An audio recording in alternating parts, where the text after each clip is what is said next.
নমস্কার, আমি অনুভব চট্টোপাধ্যায়। আজ SNR business live online class 30 নম্বর ক্লাসে পর্ব 6। আজ আমার যে ভিডিওটি হবে ডেমো ক্লাসে সেটি হলো বিরোধী রাজনৈতিক দল গ্রাম পঞ্চায়েত সম্পাদক এবং আমার মধ্যে কথোপকথন। তো বিরোধী রাজনৈতিক দল গ্রাম পঞ্চায়েত সম্পাদক এবং আমি। তো নমস্কার, আমার নাম অনুভব চট্টোপাধ্যায়। আমার গ্রামের নাম হলো ডাবগ্রাম 2 পঞ্চায়েত, শিলিগুড়ি। আমি আপনার এসিপি গ্রাম পঞ্চায়েত এবং এলাকা এসিপি গ্রাম পঞ্চায়েত বিপণন সম্পর্কে নির্বাহী কর্মকর্তা হিসেবে নিযুক্ত হয়েছি। আমি এসিপি প্রকল্প নিয়ে আলোচনা করতে চাই। আপনার সাথে কথা বলার জন্য একটি ভালো সময়। যদি বিরোধী রাজনৈতিক দলের গ্রাম পঞ্চায়েত সম্পাদক যদি বলে যে হ্যাঁ, এবং যদি সম্পাদক বলেন যে আমি ব্যস্ত, তো আমি যদি সম্পাদক বলেন যে আমি ব্যস্ত, তাহলে আমার উত্তরটি হবে অনুগ্রহ করে আমাকে আপনার উপযুক্ত সময় দিন যখন আমি এসে বিষয়টি নিয়ে আলোচনা করব। যদি সম্পাদক বলেন যে হ্যাঁ, তাহলে আমার উপস্থাপনাটি হবে যে এসিপি হলো এসএনআর ব্যবসায়িক জীবনের একটি প্রকল্প। এটি সিএমএস মার্কেটিং অ্যান্ড কোয়ের একটি ইউনিট। এটি সরকারি অংশীদারি সংস্থা, ভারত সরকারের নিবন্ধন অংশীদারি আইন।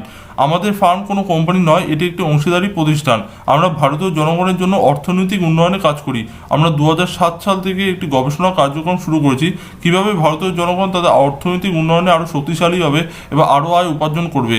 এই গবেষণাটি এখন 2023 সালে সফল হচ্ছে এবং আমাদের ফার্ম একটি নতুন আর্থিক বৃদ্ধি প্রোগ্রাম তৈরি করেছে যার নাম হলো এসইপি অর্থাৎ stand up economic growth program 2024। এটি একটি অনন্য প্রকল্প।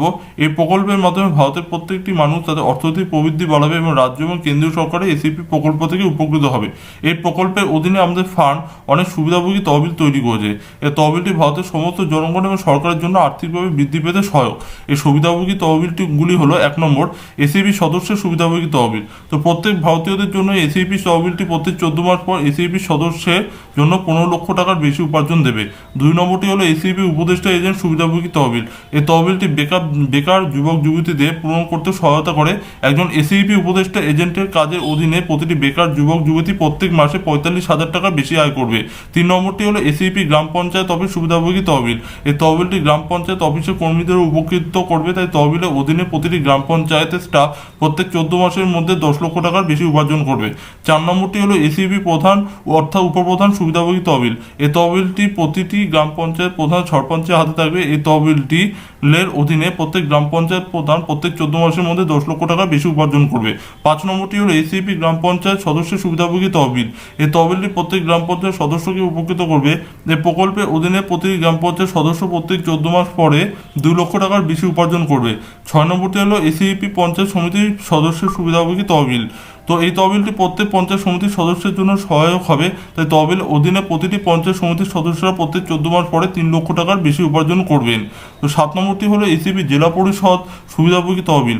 এই তহবিলটি প্রতিটি জেলা পরিষদ সদস্যের জন্য সহায়ক হবে। তাই তহবিলের অধীনে প্রতিটি জেলা পরিষদ সদস্য প্রত্যেক 14 মাস পরে 18 লক্ষ টাকার বেশি আয় করবেন। 8 নম্বরটি হলো এসিপি এমএলএ সুবিধাভোগী তহবিল। এই তহবিলটি প্রতিটি বিষয়কে তাদের কাজে বিধায়ককে তাদের কাজে উন্নয়নে সহায়তা করবে। তহবিলের অধীনে প্রতিটি বিধায়ক প্রত্যেক 14 মাস পরে 50 লক্ষ টাকার বেশি উপার্জন করবে। 9 নম্বরটি হলো এসিপি এমপি সুবিধাভোগী তহবিল। এই তহবিলটি প্রত্যেক এমপির জন্য তাদের সামাজিক উন্নয়নে সহায়তা করবে। তাই তহবিলের অধীনে প্রতিটি সাংসদ সদস্য প্রত্যেক 14 মাস পরে 1 কোটি টাকার বেশি আয় করবেন। 10 নম্বরটি হলো এসিপি পঞ্চায়েত সমিতির সভাপতি সুবিধাভোগী তহবিল।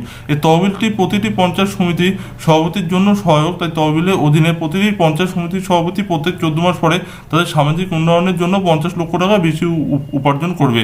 11 নম্বরটি হলো এসিপি ব্লক অফিস সুবিধাভোগী তহবিল।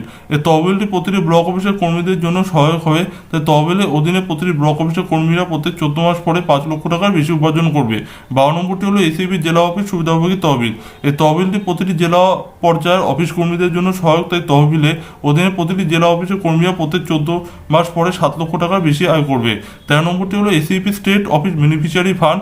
এই তহবিলটি প্রত্যেক রাজ্য স্তরে অফিস রাজ্যের জন্য সহায়ক। তাই অফিস তহবিলের অধীনে প্রতিটি রাজ্য অফিসের কর্মীরা প্রত্যেক 14 মাস পরে 10 লক্ষ টাকার বেশি উপার্জন করবে। এবং 14 নম্বরটি হলো এসিপি কেন্দ্রীয় কার্যালয় বেনিফিশিয়ারি ফান্ড। এই তহবিলটি প্রত্যেক কেন্দ্রীয় অফিসের কর্মীদের জন্য সহায়ক। তাই তহবিলের অধীনে প্রতিটি কেন্দ্রীয় অফিসের কর্মীরা প্রত্যেক 14 মাস পরে 5 লক্ষ টাকার বেশি আয় করবে। তাই এসিপি প্রকল্পটি দেখুন প্রত্যেক 14 মাস পরে সকল তহবিলের সদস্যরা উপকৃত হবে। কারণ এসিপি সদস্যের সুবিধাভোগী তহবিলটি প্রত্যেক এসিপি সদস্য প্রতি 14 মাস পরে 15 লক্ষ টাকার বেশি আয় করবে এবং এসইপি উপদেষ্টা এজেন্ট সুবিধাভোগী তহবিল থেকে প্রতি 14 মাস পরে আরও 8 লক্ষ টাকা আয় করবে। তাই আপনার পঞ্চায়েত অফিসের পঞ্চায়েত অফিসের প্রতিটি স্টাফ এসইপি গ্রাম পঞ্চায়েত সুবিধাভোগী তহবিল থেকে প্রতি 14 মাস পরে 10 লক্ষ টাকার বেশি উপার্জন করবে। তাই দয়া করে আমাকে সমর্থন করুন যাতে আমি গ্রাম পঞ্চায়েত এলাকায় কাজ করতে পারি। 1 নম্বর, অনুগ্রহ করে তহবিলের নামে একটি ব্যাংক অ্যাকাউন্ট খুলুন। তো এসইপি গ্রাম পঞ্চায়েত অফিস সুবিধাভোগী তহবিল। 2 নম্বরটি হলো একই এসইপি উপদেষ্টা এজেন্টকে একজন মনোনীত এজেন্ট করুন, আপনার এজেন্টের কাছ থেকে অতিরিক্ত আয় পাবেন। তো দয়া করে আপনি বিষয়টা নিয়ে ভাববেন, আমি পরের দিন আপনার মতামতের জন্য আসবো এবং আপনি আমাকে আপনার মনোনীত এসইপি উপদেষ্টা এজেন্ট নির্বাচন করতে দেবেন। তো ধন্যবাদ। এছাড়া ব্যবসায়িক জীবন।